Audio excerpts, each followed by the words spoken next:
funny, it's not the Muslims, Yasmin.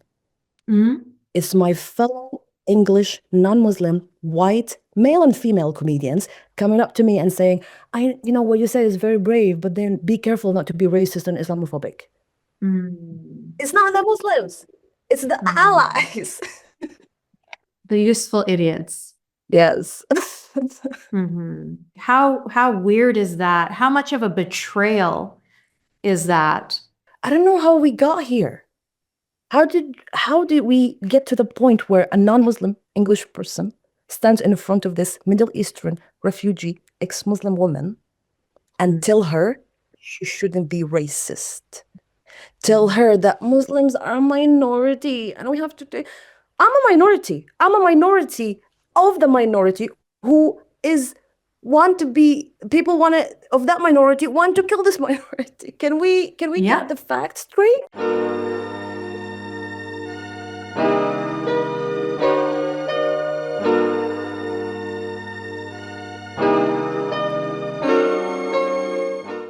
Hi, everyone. Welcome to the Yasmine Mohammed podcast. Today, my guest is Lama Al Sword. Lama is a Saudi Arabian former Shia Muslim who sought asylum in the UK after leaving her faith. Born into a minority community in a small Saudi town, she defied societal and religious constraints to forge her own path.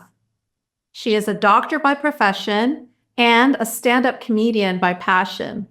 Lama uses her humor to shed light on her experiences as a queer ex-Muslim. She challenges taboos, amplifies marginalized voices, and fosters conversations on identity, faith, and freedom. Lama, I'm so excited to get into the conversation with you today. Thank you so much for joining me. Thank you for having me. I'm incredibly excited as well. So, I can't wait to get to talk about the intersection between being a medical doctor and a comedian, because that's interesting. To know that you've been through all of these traumas and then have become a comedian, like we've seen that before. Like the best comedians come from like the most difficult circumstances. But then you've got so many different layers, so many different elements to you. So I'm excited to dive into all of that. But we have to start at the beginning. So you talked about growing up in a small town in Saudi Arabia, which is Saudi is a Shia minority country, but you were living in a Shia majority town. So can you tell me about it? What was it like living there, a minority Shia within a majority Sunni country? What was your town like? Maybe talk to us a little bit about the differences between Sunni and Shia Islam. Did you feel very different, or were there more similarities than there were differences? So essentially just let us know about what was it like growing up in your little town in Saudi Arabia. Yes. So it wasn't just a majority Shia town. It was 100% Shia. Only those who came from other cities from Saudi Arabia or came to work from abroad and identified as Sunni Muslims would live in Qatif, Al-Qatif, but then everybody else was Shia. And also, it wasn't allowed to marry outside. Of course, a man, like when in Sunni Muslims, you can marry a kitabi, so like a Christian or a Jew or whatever. A man can do that, but then a woman cannot. It's the same for Shia. A Shi'i man can marry a Sunni woman, but it's almost impossible, unheard of, for a Shi'i woman to marry Sunni man. So it's very close to community.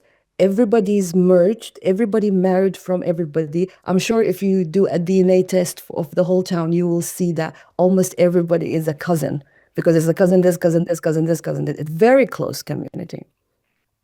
Now, I'm sure anybody can Google and look, the sects of Islam. There is like the big umbrella that is Islam. And then there are the two largest sects, Sunni and Shia, Sunni being the larger. And then Shia Islam is the second largest. Now, I come from 12 Imam Shia, or called the 12ers. So I believed in the 12 imams. Now, the main difference is that it didn't happen during the life of Muhammad. It was what happened after he died. That's where the separation happened, because Shia believe that the successor after Muhammad is supposed to be Imam Ali, which is the fourth Khalifa when it comes to Sunni Muslims. Um, Basically, Shia believe, In the bloodline. yeah, the bloodline, exactly, and that the Khilafah was taken away by force by Abu Bakr and Umar and Uthman, and was supposed to be it's supposed to go to Imam Ali, and you can imagine that builds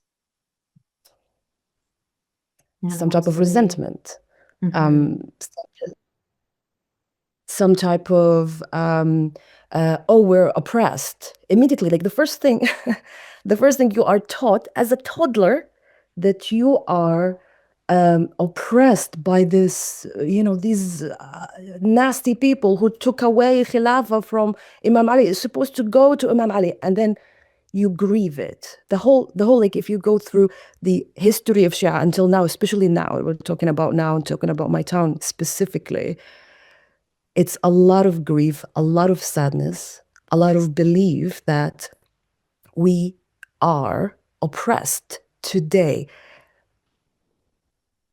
Now, there are differences. The main things, we don't really, again, I wanted to clarify. Sometimes I would say they, sometimes I would still say we, because I've been away from it. Me too. The language is still catching up with me. Yeah.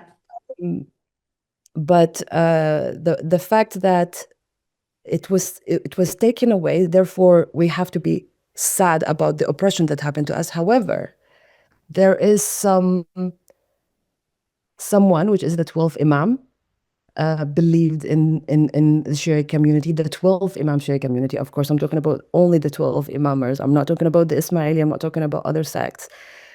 That at the end of time, the 12th Imam will come back.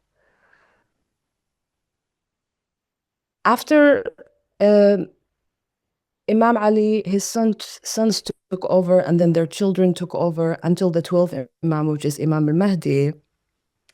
He was very young when he was given the imama, and he went into hiding. It was believed that he was capable of contacting certain people, very special people, but then he was completely disconnected. Now he is wherever he is, because Shia believe that there isn't any time that there isn't an imam to follow. There must be an imam to follow. Therefore, the Imam Mahdi is still there, and he's coming back. The whole belief system is built on the fact that this imam is coming back. So your motivation to doing anything for your career goals, for your marriage, for upbringing your children, whatever, your whole motivation is that when he comes back, he will need an army. And then in this army, it's not going to be only soldiers. It's not going to be just a jihad and fighting. No, he'll need doctors. He will need architects. He will need cooks, whatever it is. That's why I was one of the people who, I got a scholarship to study medicine, and I was allowed to study medicine because the motivation was that I will be one of the soldiers in Al-Imam al-Mahdi army in the future when he comes back. She believed that you can be resurrected even as a regular person, to come back, to be called back by Imam al-Mahdi, and you can do certain prayers during your lifetime, every day for 40 days, some spiritual this, some spiritual that, some spiritual practices, some readings that will guarantee that Imam al-Mahdi will get you out of the grave when he comes back, whenever that is. Pretty good deal. Yeah, right? So I was like, okay, I'm going to be a doctor, and then I'm going to be called back from my grave. it's very ingrained in everything you do. And it's just now looking back at it, it's fascinating that it's taught to you at a very, very young age that You number never one, question it. you Mhm. never question. Of course, you don't. Especially living in Saudi Arabia in that town.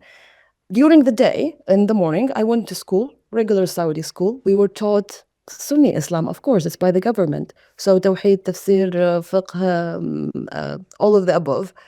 But then Mhm. after school, my mom would take me to Shia school to learn Wow. the Shia Islam. This is how I learned so much about religion. And Too in the much. morning, exactly. It's like in the morning, I had to take exams about what the Prophet said, what Omar said, what this said, what that said, what the fiqh of the Sunni did, what this, all um, the books, the hadith, the history of the Islam by the Sunni interpretation. Afternoon, I would have to study the Shia history. Now that would be confusing for a kid, I would assume. Like you would get mixed up, would you not? Like, wait a minute, was that a Shia hadith or was that a Sunni? Like, would you get So yeah, confused ever? not really, because you are taught who's good, who's bad. Uh, Mm, in Sunni hadith in general, you have to verify who told the story, who told the mm. story from, like, you go back, way back, and you know this name, this name, this name. Um, During Shia school, you already told that this man bad. Abu Huraira, no, we can't trust him. This man, we can't trust him. This man, so you know this is invalid. But in your exams in school, you have to say that it is a Sahih hadith. 100%. Otherwise, I would not just lose grades, but I will get punished. Yeah. And also I think the perspective on Aisha is so different between Sunni Islam and Shia Islam too. Whereas the Sunnis think that she's like, Umm al-Mu'mineen and like, this wonderful person, whereas Shias, not so much.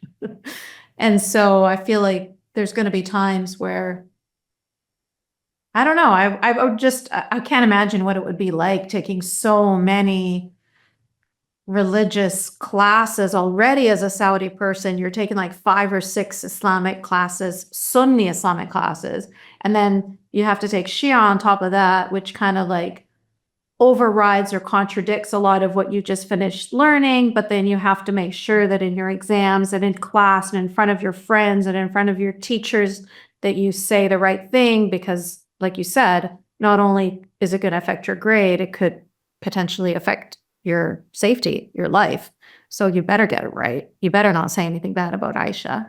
So it just feels like from an outside perspective, it just looks like that would be so daunting.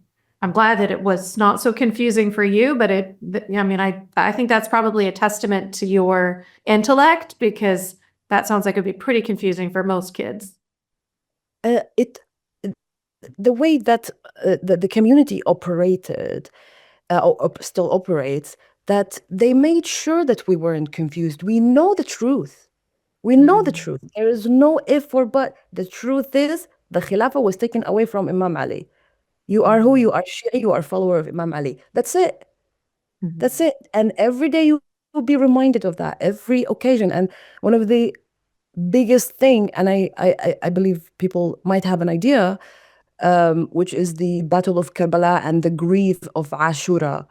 And that mhm, is brought up year after year after year, not just yearly, but even during the year, people would still remember Hussein and the atrocious, the horrifying truth that happened, and Imam Hussein versus Yazid army, and that's it. That's it. You know mhm, the truth. The truth is that you, as a Shi'i, are the true believer.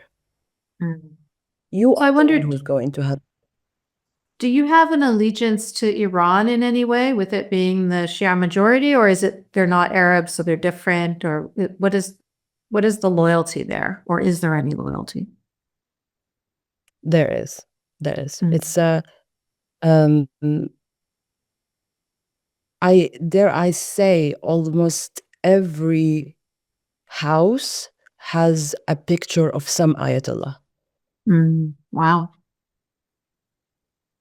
And my family, especially my parents, because they were very religious, they are very religious people coming from a very religious.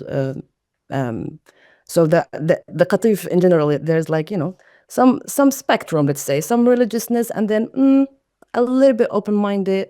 But my family was from the religious leaders that, on extension, a lot of them traveled to Iran, traveled to Qum to study there, and came back with knowledge, right? And then they are being followed by other, they're being leaders, and people just go to them for wisdom and whatnot. So Yeah. I know some I, Iraqi imams who did that too. Went, studied in home and came back to Iraq. well, there's two cities. I mean, if you think, there's Najaf, where people study the Shiism, the true Shia, and then in Iraq, and then there is Qom in Iran.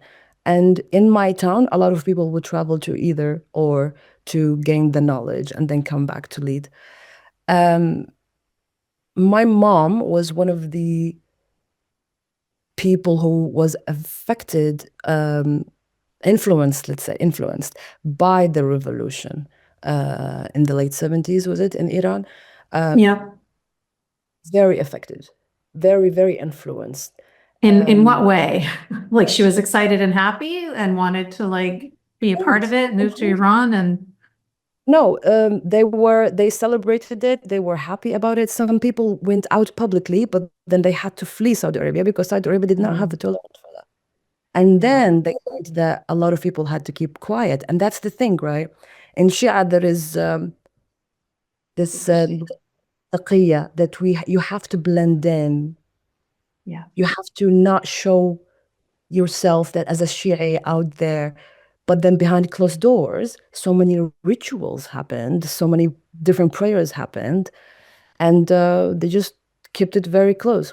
Because a minority, that's the thing, right? When I think about it, Shia people in Saudi Arabia couldn't really do much. That's why they claim to be so peaceful and harmony with other Saudis. But then look at the Shia in Iran. What are they doing to the Sunni people? Once you are in a position of power, it's different, right? Absolutely. Yeah, that's a really good point. I mean, it's unfortunate. The unfortunate truth is that all religious minorities, even other Muslims, if you're in a Sunni or even Shia, if you're in a Muslim majority country and you are of a different minority, you're in trouble. So you all have to keep quiet, whether you're Druze, whether you're Ismaili, whether you're Baha'i, whether you're whatever it is, Shia in a Saudi Arabia or, whatever it is, Zoroastrians in Iran, like whatever your minority is, you have to keep it quiet. You have to be careful. You have to be safe because if you're in a Muslim majority country, then there's no tolerance for other religions. Exactly. And that's why we had to pretend during school that we agreed on whatever type history that we were told. The really astonishing thing is that all my years in school, every religion subject teacher was a Sunni one. There wasn't a single Shia one. Of course, Of course not. Yeah. they were sent by the Ministry of Education to Qatif from wherever, and they taught us the Sunni religion. Because if, God forbid, there's a Shia teacher, that she will not teach us the right Sunni Islam, of course, or the right Islam. Yeah. No, they have to make sure they have full control. So what are some weird differences between Sunni and Shia? Actually, first, before I ask you that question, I want to ask you, so you were in a 100% Shia majority town, or not majority, Shia town. But your school, obviously, you're interacting with Sunnis and everywhere else in your life, Did you find that there's like a discrimination, or did you find that it was like a typical Arab thing where I smile to your face, but like, it's just being polite because we're in public. But in actuality, there is like a sort of an underbelly of, I don't know, any kind of, did you feel any of that when you were there? Like any kind of, not maybe necessarily aggression, but persecution. I don't know what the word is. Did you feel different or did you feel like safe? Um, I felt safe. We felt safe in general. There are laws in place. However, um, discrimination, yes, it exists. It's changing now because Mohammed bin Salman finally admitted that there is a Shia in Saudi Arabia. But before, uh, when there was the most extreme, the extremist side of the Sunni Islam when it happened, Wahhabism in Saudi Arabia, and the religious police and whatnot, they one of the muftis actually said that killing a Shia is halal. Oh my God, I'd never heard that. Wow. When was this? This was early 80s or mid 80s. Wow. And were any Shias hurt at that time because of this fatwa? There was an incident in Mecca, I believe, which is a big one, but I don't know the ins and out of it. It was when the Iranian people came to Hajj, and there was this whole beating and the whole some people died, and Saudi Arabia banned Iranians for some time to come actually and perform Hajj in Mecca. But again, Shia were standing against the wall. We were very Yeah. careful. We were like, we're peaceful. We haven't done anything. We go to work. We're not doing anything bad. So it, very, very, very careful. Now, it's changed now, definitely. But That's then good. growing up, I always heard about, okay, I didn't get this job in this place as a Shia because of my last name, because they know I'm a Shia. I didn't get Mhm. into this university because of my last name. And then talking with, That's clear discrimination there. Yeah. and funny that when I spoke with my Sunni friends at the time, uh, by the way, I only met Sunni people when I went to university abroad. We met them, but Oh. then became friends with them later on. And they've never actually interacted with anybody from Qatif or Shia because it's so segregated. Our schools are in Qatif, so it's all Shia girls' school. Oh, wow. Okay. That is so weird. So all the kids are Shia kids in a class with a Sunni teacher teaching them 5 or 6 subjects about Sunni Islam. Okay. I just assumed it was mixed, but Some no. schools were, Wow. but they were outside Qatif, maybe like Mm. 20, 30 minutes away from Qatif. But in Qatif itself, it was Mm. all Shia students.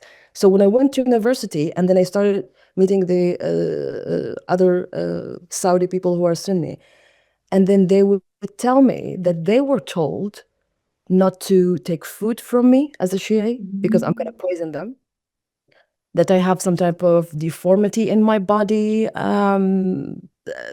All Shia has some type of tails. Um, it's horror. I was like, this is happening. You're just like an hour away from my town, and you believe all of these things about us. Mm. So definitely, Crazy. definitely, they were taught to be afraid. I remember that if you ever heard, there was a protest during the Arab Spring. There was a protest from my town, around my town especially. They came out and they went against the government. And of course, Saudi Arabia shut it down completely, very quickly, very quickly. I don't think so many people heard about it because Saudi Arabia is great. Why would people ever protest? But Qatifi people, Shia people went out. And they tried to, because again, although we are Saudis, we have the Saudi passport, but there is again this resentment and hate towards the Saudi government because they are Sunni, because again they subscribe to the Abu Bakr Umar, etc., etc. Yeah, it would add to that feeling constantly of feeling like a victim in your own country, or persecuted in your own country. It would just be perpetual victim mentality. Like, how do you get out of that? I wanted to mention, after this protest happened, Qatif was almost quarantined, almost. So there is now a checkpoint at every entrance to Qatif. And I remember more than once I would try to take an Uber from outside of Qatif to Qatif to town, and they would not. They would say, we can't drop you off there. We don't want to go inside. And there are Is this Sunnis because there. you protested that one time? Is that why they started having these checkpoints and stuff? Yes, yes. It still Wow. exists now. Right, the crackdown, hey? Like, oh my gosh, don't you ever think of ever having an opinion again. Just And stay down. a town where the people is a smaller town. It's almost like a neighborhood where when the people came out of that town, now it doesn't exist. It's like it's wiped down completely. They tried to give some money for the people and send them somewhere else, but they wiped it down completely. And now they're building whatever stadium for some concert or whatever. They just replaced the whole town and they just distributed everybody everywhere else. Wow. Yeah, I would assume. So does Qatif still exist? That town is still 100% Shia? Still exist now. Okay. Yeah, there's like Qatif city, and then there is the district, the or Qatif council. Yeah, Mhm. almost. So, and there And are it's like still 100% Shia still? yes, yes. Okay. Because I Sunni was would be assuming, afraid. I don't know, it felt like that if he sort of mixed Shias, and maybe this is what we were talking about, that town that he wiped everybody out and is going to build a stadium there. And it's like if Shias are all living together and supporting each other, then it's like they're going to get stronger. But if he can dissipate you amongst the Sunnis, then you're not in such proximity to each other. It makes it more difficult for you to organize and potentially protest again or anything. Qatif as a town still is 100% Shia. Around it, there are a couple of neighborhoods that are mixed from long time ago. But Qatif as a town, the one I come from, Sunni would be afraid to live there. Oh, okay. Yeah. And there's checkpoints and whatever. Like, it's not like a fun place to live. Mm. Interesting. My goodness, this is really good. I mean, we don't believe in Sunni Islam or Shia Islam, but obviously we don't want to see people being persecuted by the majority government. It's just horrible the way they do that. And they do that to all minorities, and this is why they just want their countries to be, 100% them, like the Maldives or something. You don't get citizenship unless you're a Sunni Muslim. So you went through some difficulties in your personal life as well. You were forced into an arranged marriage. Tell us about that. Was he from your same Qatif area? So it wasn't okay. Forced? I had no choice, so it was forced in a way. But I Yeah. also had a choice. This is the illusion of a choice. This is all Yes, it is. the illusion of a choice. Where, like, there was no gun to my head. Nobody said that they're going to kill me. But yeah, you were forced. We were all forced. You didn't choose him. You didn't meet him and be like, "Ooh, I want to marry this man." You were told to marry him. So that's what we call forced. So at the time, so he's not. He's like, maybe he lives 20 minutes away from Qatif, from the actual, but he's still a Shi'i city outside of Qatif. or town. So at the time, I just got my scholarship, and this is one of the things that I'm grateful for. I worked really hard to get the scholarship because I knew it was my ticket out. It was my ticket out of Saudi Arabia. I need to get the scholarship. You want me to study medicine? I will study medicine. I will study whatever you want. Just send me out. One of the conditions for a scholarship at the time, now it's changed again, but at the time, one of the conditions was you had to have a male guardian. You couldn't travel on your own. You had to have a male guardian with you. So I was like, I will be free, but not really. Like, I have to have a husband with me too. But then I will gain a degree and I will be abroad, like, so when he came knocking, it was exhilarating for me. It was my way out of Saudi Arabia, but not out of Islam, not out of marriage. It's like, let me get into a marriage. Step by step. Get out. Yeah.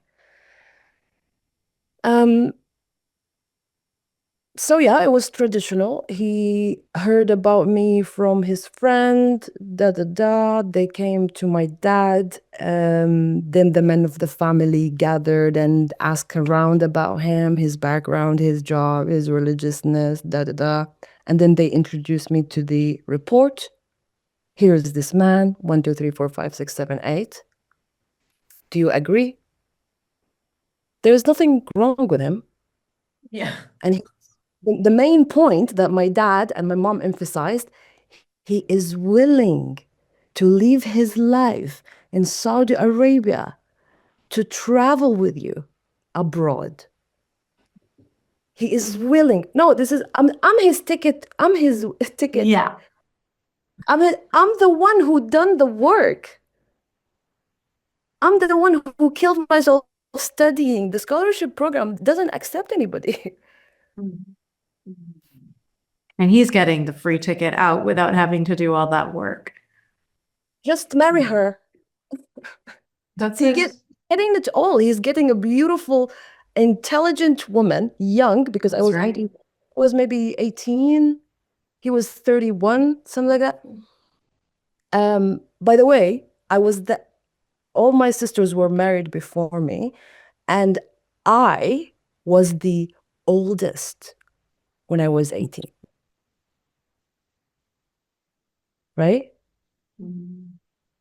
It's like I'm almost like too old to get married, almost getting in my 20s. Oh my God, Yeah. Now, I've already lived abroad for around 6 months before I married him. My uncle was my male guardian. He couldn't stay with me because he had his life in Saudi Arabia. So I had to find an alternative very quickly. But then I already had that sense of, I have my own money. I have my own studies. Now I have my own friends. The first thing I did was I wanted to get in therapy because I knew that there was something that I needed to learn more. So I was like, let me do this. Let me grasp this life very quickly. So I knew a lot before he came, which didn't make him very happy. Of course it wouldn't. It made him very, very insecure because I was the scholarship holder. I was the breadwinner, the money maker. I knew how to sign contracts. I spoke an incredible English, and I learned Polish because I was in Poland. I learned Polish too. I speak Polish.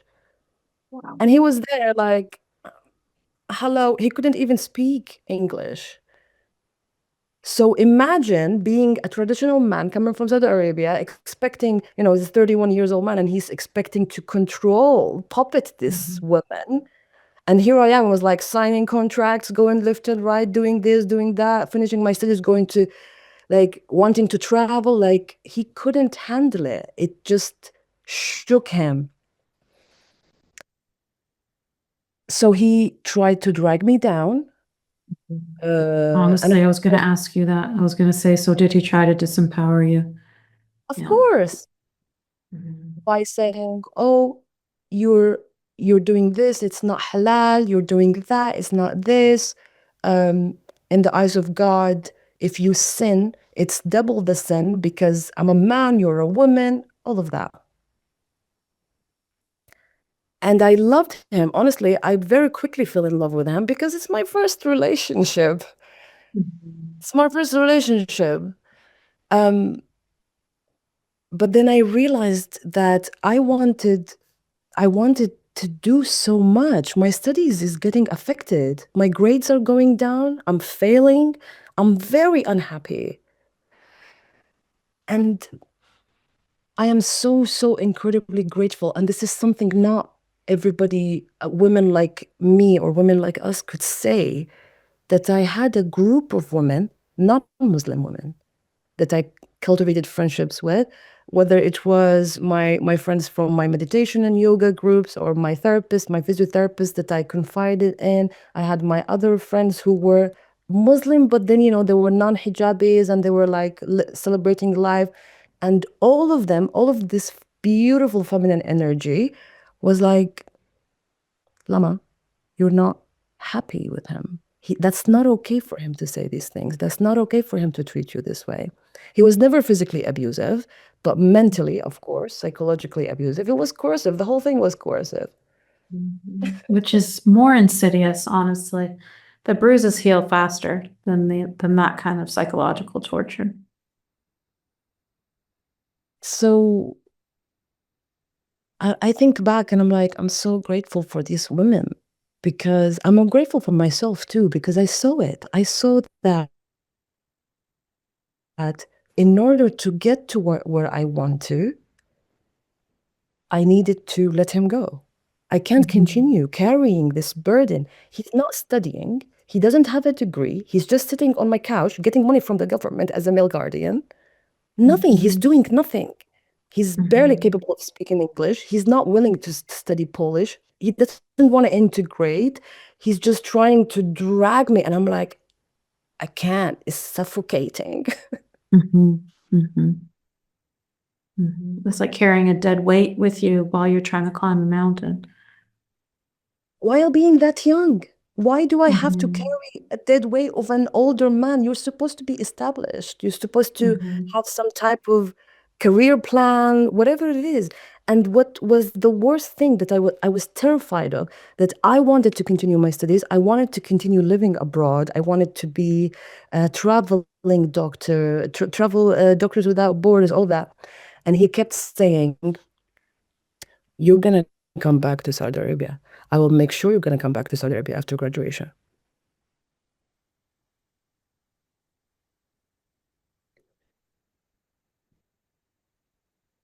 How did you get rid of him? How did you manage? Um, I knew that I wanted to get a divorce maybe a year before it actually happened. Yeah. I didn't tell anybody. Actually, very early on, I did want to separate from him. Told my mom, and she told me to stay. Of course, she told me to stay. And then I stayed for 4 years with him because I didn't want to hurt my mom's feelings. Especially that she's this well-known religious figure and everybody looks up to her. How could she have a divorced daughter? So I carried that. And that's one of the biggest thing. People think, oh, we stay in these marriages because 1, 2, 3. That's one of the biggest thing, is what other people gonna think of you, what other people gonna think of your mom, what other people. Exactly. That was my story. Exactly. I don't know if you read my book, but exactly the same thing as what you just described. My mom was a pillar in the community, and it would have been a shame and a dishonor on her. And so I stayed with him, but mine was abusive, physically and mentally, and all the above. Stayed with him because I didn't want my mom to be, shamed and dishonored and to be hurt and upset. 100%. I made a decision and I talked with him about it. You see, there is a power dynamic. There was a power dynamic between me and him. And as I said before, I was in a position of power. So in a way, if I do decide to get a divorce, and of course he had to sign it off, but then I did something very smart before I signed off the marriage contract, عقد النكاح, initially. I said that in case we wanted to get a divorce, I can also divorce you. You put that in the contract. Well done. Okay. I knew I knew it's like I have to have a way out. You have to have a way out, which is this is an advice for anybody, any woman who's getting into a عقد nikah. You can put it down, I or didn't at even least know you were allowed to do that in a Saudi Arabian marriage certificate. I didn't know that was allowed in the contract in Saudi. that is another thing. I was married by the Sunni court and the Shia court. I was double married because it's separated too. It's like it's operating separately in a way, again, inside the community, and then by the imam that was Shia, the sheikh, and then another one by the Sunni, so we can have the proper papers. When I got a divorce, by the way, I had to do it double. Oh my goodness. It was a messy. It was messy. Um, so I told him that this is not working. This is not working, and we are very unhappy, both of us, and this is not going anywhere. I did convince him to go to couples therapy. Imagine, I convinced my Saudi husband to go to couples therapy. Didn't work. Of course it didn't. It was doomed to fail. Now, I was there in Poland. He was there with me, and we couldn't start the divorce procedure unless someone in Saudi Arabia starts it. We couldn't do it in Poland. But to get somebody to do it in Saudi Arabia, we had to go through the Saudi embassy. He went to get the proper paperwork, and they refused to sign it until they saw me and spoke to me. And I got invited by this man who sat with me for like 2 hours trying to convince me to go back to my husband. This is the Saudi embassy. Who are you? Just sign the paper. Wow. Oh, poor Mind your your business. husband. You're in a position of power. You're the scholarship holder. He came to me broken, hearted, broken. His wings were broken. Trust me, give him 3 months, 3 months, and I make sure he walks straight. This is what this guy from the embassy said. Imagine, I refused. I said, you either sign it or I don't mind. I will wait until I finish my exams and I will go back to Saudi Arabia and I will get it done there. And then he kept calling me. Like I left the embassy building and he kept calling me like a week later. Are you sure? Mrs. Lama, are you sure? Are you sure? To the point that I had to block the embassy number. I had to block this man's number because he kept calling me, trying to get me back to my husband. Oh my God. So unethical. So fucking weird. Like, so controlling, even when you're in another country. And like, who are you? Was he Shia too? Was he from the same town? Like, was there some sort of familial connection? Like, how did he feel he had the right to do that? I don't even remember his position. He just signed some tawkil. I don't know what is tawkil in English, just to transfer of authority, maybe? Yeah, transfers it exactly. Yeah.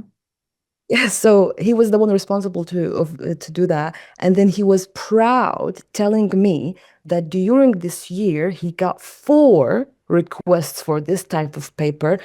And he, bless him, made the marriages work. Yes. Wow. This guy's on some sort of weird power trip in his life, but Anyway, thankfully, did he eventually push the papers through, I guess, or did you have to wait Yes. until?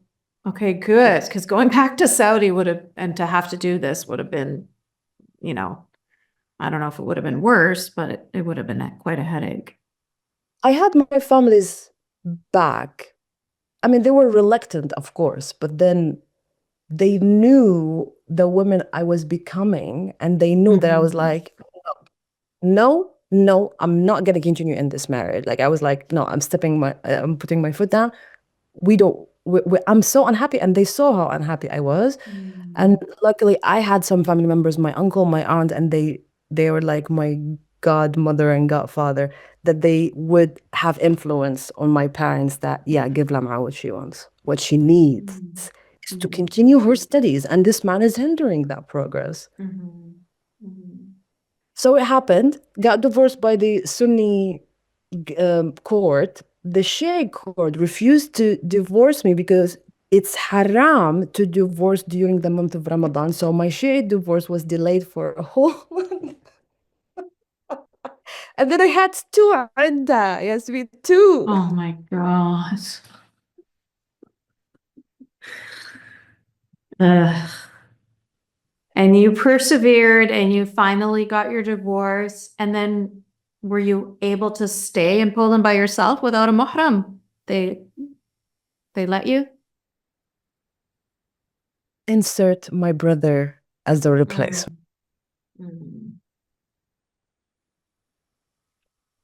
But then You need a penis. There has to be a guardian, whatever. But even God if it's your little forbid brother. let her roam by herself. He was younger. My brother is 4 years younger than me. Doesn't matter. Oh my God, he has the magical penis, so he's okay. He's the almighty and powerful. So he moves there to live with you then? Yeah. But then you see now, because I'm the older sister, I'm the cool sister, I have a different relationship with my brother, and he of course he's not in any way controlling, and I already made sure that you'll get your own place, I will get my own place. You do whatever you want. Wow. I will do It's a whatever. great deal for him. Yeah. Yeah. We agreed on that, and then I told him whatever happens in Poland stays in Poland. You don't report anything to my parents. I don't report anything to my parents. And Perfect. he kept that promise. Oh, that's fantastic. So now, how did you get from there to here? So you got your medical degree, obviously, you became a doctor. And did you ever go back to Saudi at all? Have you ever been back? Yeah. And then tell me how you became this woman, Lama, that we're looking at right now. How did you become a proud, loud, ex-Muslim, bisexual, stand-up comedian? How did that happen? I graduated. I had to go back to Saudi because it was during the year of pandemic. Worked a little bit, but then I was very, very, very unhappy, and I started investigating Islam. Bit by bit, I made a decision and I left Islam between me and myself. I didn't tell In anybody. Saudi? Oh, okay. Yeah. In Saudi, yeah. Quietly, though, obviously, you didn't share anything with anybody. Yeah. Not shared with the moment I knew that I'm leaving Islam, I knew that I needed to get out immediately. So I also had a ex-Muslim community online where I shared my thoughts with, and they told me, oh, this is the way that you can actually get granted asylum in certain places, da da da. So I made some research, and then I knew I had to leave. So I left. 2021, I came to the UK. Your parents just let you? So there was a change in Saudi Arabia with Mohammed bin Salman. Right. Now, without a male guardian. Yeah. If you're over 21, is it? You can travel on your own? Yeah. Yeah, and I was 27, something like that. Okay, perfect. Wow. So you got your freedom. Okay, yeah, please continue now. So you went to the UK. And look, doing stand-up comedy started when I was married. I was still a Muslim then. I wore my headscarf and I went on stage as a hijabi. Ya lahwi. And I spoke about being an ex-Muslim in Poland, which was immediately so popular. It was called back, like, come back, come back, come back. And I killed it. And when I left Islam, you know how messy the process is trying to get your identity. Who am I? What do I believe? But then what saves me over and over is that I always found the funny. I always found the funny in the trauma. It's a coping mechanism. Yeah. Yeah. So I came back, and the first thing I did, even when I was asylum seeker, I didn't have any money. I was in shelters, homeless shelters, like bounced around here and there before I got my papers. I would look up events around me, stand-up comedy, and then I will go. I will be from in the audience first, and then I started introducing myself to the comedians. I was like, I'm a stand-up comedian. How can I sign up? I was like, okay, come this day, give us like a sample, whatever, 5 minutes. And then I started talking about being an ex-Muslim. It blew their minds. Especially with the politic Islam and all the things happening Islam here in the UK. For me to come on stage and declare, this is one of my jokes, I would say, hi, I'm an ex-Muslim. Are there any ex-Muslim here in the audience? Silence, right? And then I would say, that's odd. I wonder what happened to them.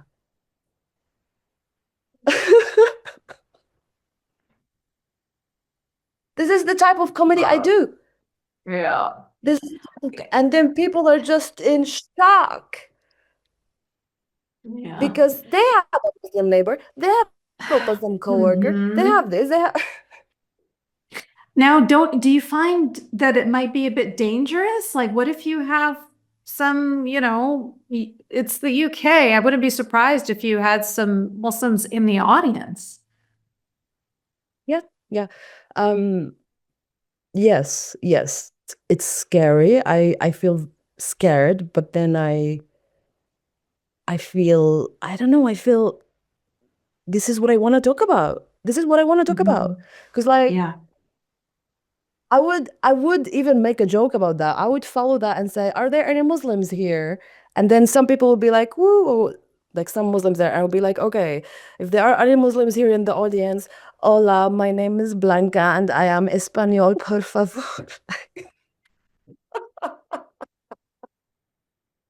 Please don't kill me. Oh my God. Well, you have to assume, yeah.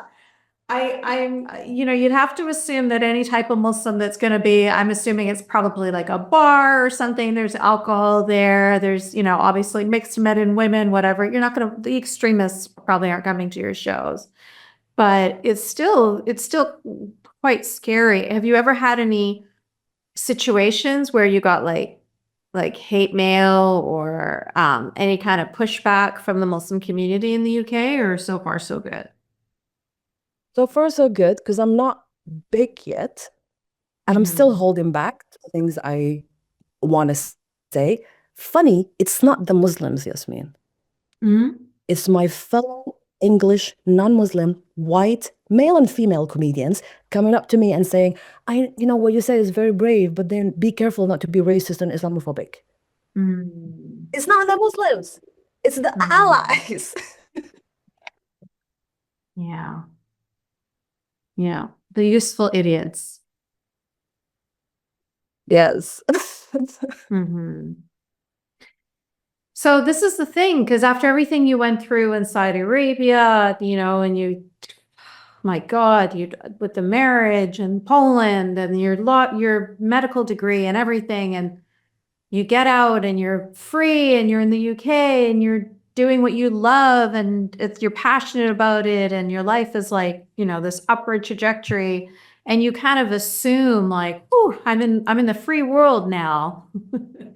And then you find it's your fellow liberals, your fellow open-minded people, your fellow non-religious people, they're the ones that are making it difficult for you. Like how weird is that? How much of a betrayal is that?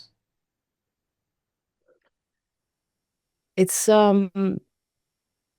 it's very sad, very sad. Because again, it, the I don't know how we got here. How did we get to the point where a non-Muslim English person stands in front of this Middle Eastern refugee ex-Muslim woman and tell her she shouldn't be racist? Tell her that Muslims are a minority and we have to take. I'm a minority. I'm a minority of the minority who is want to be people want to of that minority want to kill this minority. Can we Yeah. get the facts straight? You have so many, you're not only a Shia minority, but you're also, LGBT minority. You've got the brown skin, you're a woman, you've got like so many minority cards here. Sit down and be quiet and let people talk. Exactly. And funny you even mentioned the LGBTQ. It feels like when I was in Qatif, I didn't feel belonged to Saudi Arabia because you're not really a Saudi. And then I I come here, and then you're not belonging to the Muslim community. You're not really. Are you a refugee from Saudi Arabia? Why are you a refugee from Saudi Arabia? It's a rich country. Go back to your country. This is by other refugees and asylum seekers. Didn't feel belong there. Belong there. And then come to the LGBT community. How can I say I'm an ex-Muslim? And then everybody from that community would go out marching pro-Palestine. If I do not march with them, then I'm not part of the LGBT community. Again, didn't feel like I belonged. Mhm. And until now, I'm trying to find my people, and I know I will find my people. I know. I You have found hope. your people, Lama. That's us. We are your people. We are your only people. This is what we do. We meet here every week. And this is like our therapy session to find each other so that we feel less alone and less crazy and, just feel like some sort of connection to sanity because it's incredibly frustrating. Yeah.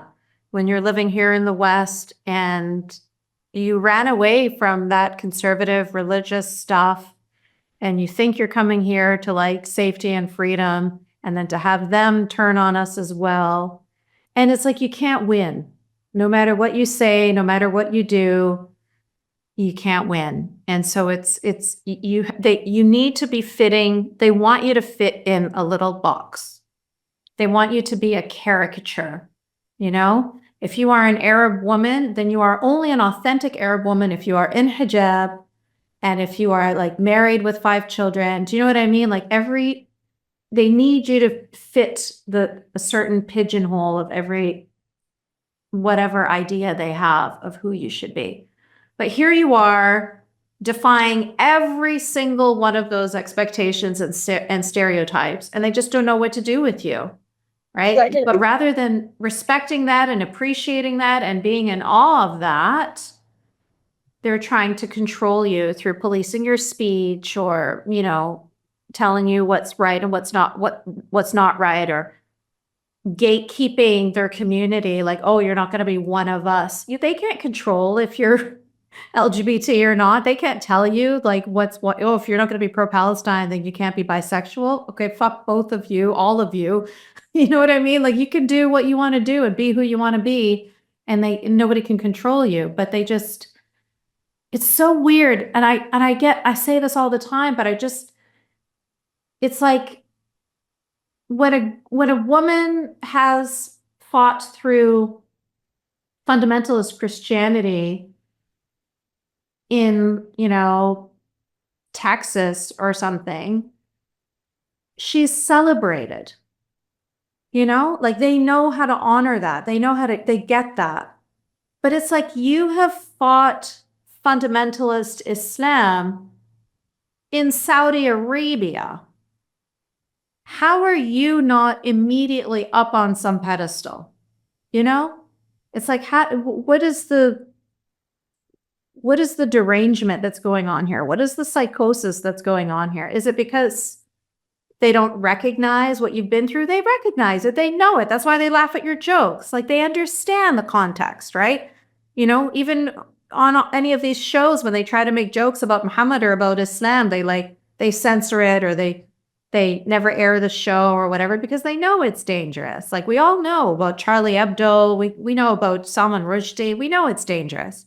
So it's like you should be extra celebrated.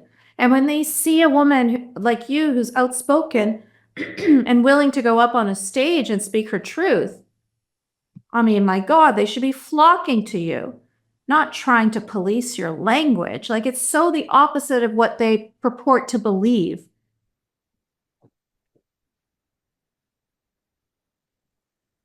I don't know what to say. You said it. You said it. Some type of psychosis. This is dystopian. It's like, no way. I woke up after all of that, and then I have to be careful and I have to be afraid of speaking up. This is why I feel so important to do so on a stage like comedy. Not a single, maybe one or two out of hundreds of stand-up comedians that I saw here dared to maybe make a very, very safe joke about Islam, right?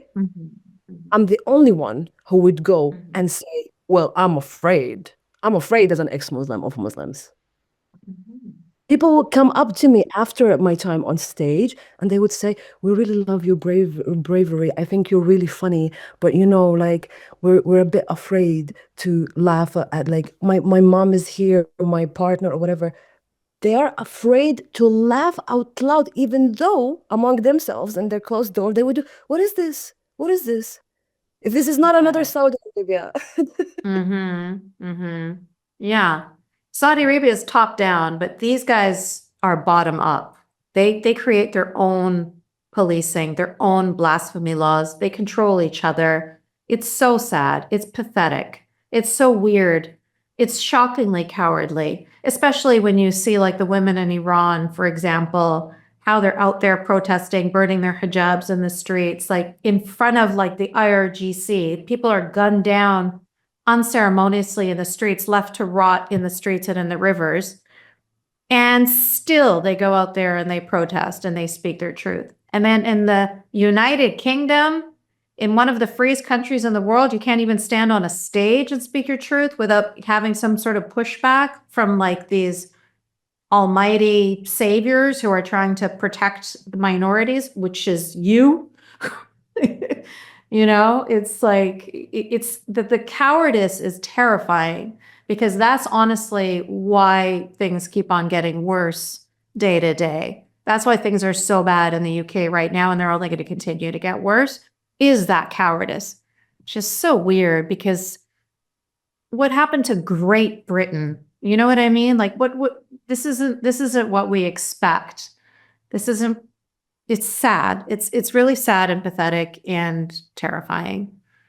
But I really hope that your voice continues to carry. And I, definitely, whenever you've got a show going on, send it to me, let me know, and I will share it. And we'll get you some ex-Muslims in the crowd who will not be afraid to laugh very loudly. Because that's what you deserve, and in fact, everybody should be supporting you. It's quite crazy that you are like such a brave whistleblower and you're getting flack for it instead of getting accolades. But we love you here. You came to the right place, and we'll continue to support you and your work. I'm going to move on to questions now. So we've got questions and comments from people who are here. We're going to start with Courtney. I think you were first. Hello, can you hear me?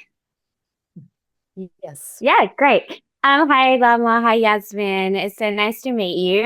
Um, I just want to let you know that in the comments we're all saying that this is the community that you belong to. We like it's such a great community to be a part of, and I feel like I found my people here. So it's nice to have you here. Um, I just wanted to ask, so we were talking, I've learned so much about Islam and Sunni Shia. And I've had this thought before that if there was to be this worldwide caliphate like Islamists want, like what would a civil war kind of look like between those in a worldwide perspective? And like, would a war break out between them and who would win if it was Shia versus Sunni? Like, who's the more violent kind of sect of Islam? I think I said this when I before. It's about who's in the position of power, who's who has the biggest number, and assuming that the Imam al-Mahdi is coming out and getting all the army that he's been collecting in the past 1,400 years, all of the graves are coming out. Bunch Surely. of zombies. It's gonna be it's gonna be like the Walking Dead fights. Surely Yeah. 100% got this covered. Wow. It's just so crazy that like I feel like so many people don't realize that like for example with Israel, if Israel didn't exist and it was just a Muslim country and it was just Palestine, then people would start fighting amongst themselves. And it's just crazy that everyone thinks it'll be this peaceful, lovely, like unicorn land. But it's like absolutely not what's going to happen. So it's been really I mean, look interesting at to the hear who you speak. look at the Islamic countries now. Are they peaceful, lovely unicorn land? Like that should give you an indication. 100%, 100%. But thank you so much, Lama, for your answer and thank you for being here. Thank you for your kind words, really. Thank you. All right, next we've got Mars.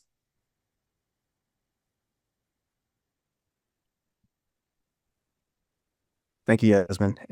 Lama, uh, uh, I was interested in what you said earlier about comedy. You said you had people coming up to you like after your act and saying, "Oh, we don't be racist, don't be whatever." I wanted to ask, like, that's in the UK, right? In the US, we have comedians like Bill Burr, Jim Jeffries, and several others who just really push the limits of what's acceptable, and they do so in such and what I think is generally, not always, a very thoughtful, intelligent, and hilarious way. To put out some social satire that the ordinary person can't say in daily life. So, did you really get that kind of pushback, like in the UK? What's the environment in comedy there compared to what's in the US? I can't speak for how it is in the US, but the people who came up to me, I mean, the people who are telling me to be careful not to be racist or Islamophobic in my jokes are not the audience, funny enough. It's the other comedians. It's the Oh, other really? English non-Muslim comedians. The audience would come up and say, we found that funny, but then like I could see it on their faces because I'm on stage and I would see like I'm in front of 30, 40 people and they hold back their laughter because I know the things I'm saying are funny. I know I have a comedic timing. I know I'm a brilliant comedian, but the things I say, if they are caught laughing in this big room, they are laughing at what? They're afraid to be racist. That's the audience. The audience is holding back. It's extremely difficult. I could talk about generic things because this is what the most of the comedians here are doing. They're talking about their life. They're talking about whatever porn addiction, whatever. Especially male comedians, they love that stuff. They're talking about growing up as an English, whatever. And then I come as a force and be like, you know what? I'm gonna talk about the things that nobody wants to talk about, which is what's going on here in the UK, what's going on with the Islamification of the UK. So it's the other comedians. And again, I have to say, I just started here in the UK, so it's been around a year and a half. So I'm only doing an open mic, not really paid show. Maybe I got a couple of paid gigs here and there, but it's a mixed audience. It's not my audience that came and paid for me. The comedians that you're mentioning, most likely, they already been through the open mic stages, and then they build a big audience that would pay and come to see them. So they know the type of jokes that they are getting. Versus me, I just started. You can get whatever jokes you don't know who are going to be on the lineup in an open mic, for example. Does that make sense? I think so. I guess I just haven't seen what comedy is like on the other side of the pond to really compare the two, because it tends to be really, really edgy here in the US. So I was just really surprised at your commentary earlier. There are hundreds and hundreds of comedy clubs in the UK, so many comedians, and there are probably 4 or 5 that would actually love my comedy and invite me. I'm not saying I cannot perform in the others, I could, but then there is like this, like some type of a fear, right? They're like 4 or 5 edgy, they call them edgy dark humor. This is my category because I'm talking about ex-Muslims being killed. How dare I? So yeah. Yeah, it's not that surprising, especially, I'm in Canada. It's not that surprising. You can't talk about anything anywhere, whether it's in education or, in comedy. Somebody here in the chat who's also from the UK, Mars, wrote to you and said that the comedy world, as well as the arts in general, yielded a long time ago to the general madness.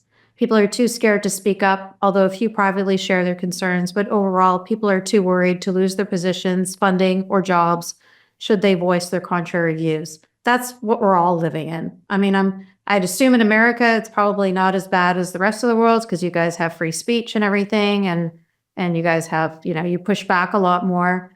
But countries like the UK and Canada and probably all of Europe, not so much. We're really Wow. we're really dealing with it. I mean, you are in America too. Like, you got a lot of Americans I hear from, Australians, literally nowhere on the globe have I not heard from somebody saying the exact same thing, that they're afraid to speak their mind in public because of how they're going to be berated, or worse, they could lose their jobs, their reputations, their, connections, whatever it is. So, yeah, it's scary out Thank there. you. Yeah. Thanks. Thank you. All right, Ira, you're next. Thank you, Yasmine. I wanted to say to everyone who was saying that we have no place, but this is our place. Yes, this is our place. Thank you, Yasmine, for providing this place where we don't have to submit to the crazy stuff coming at us from both directions. That is such a blessing. But not all of us are in that total tension, because I came to this, people look at me and think I'm 30, 40, 50. No, I'm 70 years old. I've had time to get over no longer being considered a leftist and being demonized for not being a leftist, and not thinking that the left is the owner of my conscience. And I have to subordinate myself to that and protest that I am the true leftist, blah, blah, blah. No, I'm not. And I think the secret to calming down is to see that most people define themselves by strategic orientation. Who is the enemy we're fighting against? And for most of the people who call themselves leftists, practically all of them, the enemy is the West as the dominant global force, which they're against. And we are for the West as the dominant global force, which it still is, despite all denials and everyone trying seemingly to get rid of it. It is the mainstay of what liberty and liberalism there is in the world. But we face a condition of the hegemonic takeover of the social institutions, the media, academia, by people for whom it is fashionable to be anti-Western. and who get their pride and sense of being leftist by being anti-Western. Well, people all around the world orient themselves by whether they are pro-Western or anti-Western because the West is the predominant force in the world. And Westernization is the predominant tendency, no matter how much people resist it. And so that's going to continue for a while. And I find life a lot more relaxed to accept that. Yeah, that puts me on the global right, whether or not I fit in with the American right perfectly, which I certainly don't, and whether or not there are contradictions. And I don't have to protest everyone's being a hypocrite. It's really this way. I'm the true left. No, the true left, unfortunately, is not our friend. The true right might not be either. But anyway, that's my blessing to all of you. Thank you for being a good community where one can get past this madness. And let's hope we can accomplish something and provide each other moral support in accomplishing things. Thanks. You. Thanks, Ira. That was a beautiful testimony. Thank you. Mira, you're next. Hi. Hi, Lama. Thank you for sharing your story. I'm a fellow ex-Muslim, by the way. And I have two questions for you. First, I'm really, really proud that you're sharing your story. It means a lot. Because sometimes when, as ex-Muslims, we go through these like personal stories, we feel alone in them. When I hear another similar story, like your story with like claiming your life and all of the details that you shared, it really resonates with me. So it means a lot when I hear a similar story, it means a lot. I just want to ask you, have you ever like connected with other Saudi girls who went through the same experience? And how did that feel for you when once you connect with other Saudi girls? That's the first question. Yeah. Well, thank you. It means a lot to me because I felt very anxious coming to this interview, but I knew deep down the importance of sharing my story. It must be done. We have to find each other. We have to. It gets really isolating. Now, during the initial days of the asylum seeking process, I did find a couple of ex-Muslim Saudi women, but we fell apart because we were at different stages of our healing. And we weren't good together. I know that you know how the healing journey, ups and downs. Yes, at times it's fun and you celebrate your freedom, but then other times it's horrific. It's horrifying. And then if you're not at a level of healing, you end up either hurting people or getting very hurt by the same people who come from the same community, who've been through the same, let's say, share of trauma, because we both still don't know where we fit, who we are. So I have one very good ex-Muslim Saudi friend, but he's a he. He's from the LGBTQ community. He's not a woman. I would love to meet ex-Muslim Saudi women, but to be honest, I'm still also keeping my guards up. As they are, I'm pretty sure they are. Yeah, understandable. Yeah, understandable. Also relatable with sometimes you meet people from the same background, but the level of maturity, it's not like sometimes the healing journey is different. So I get that.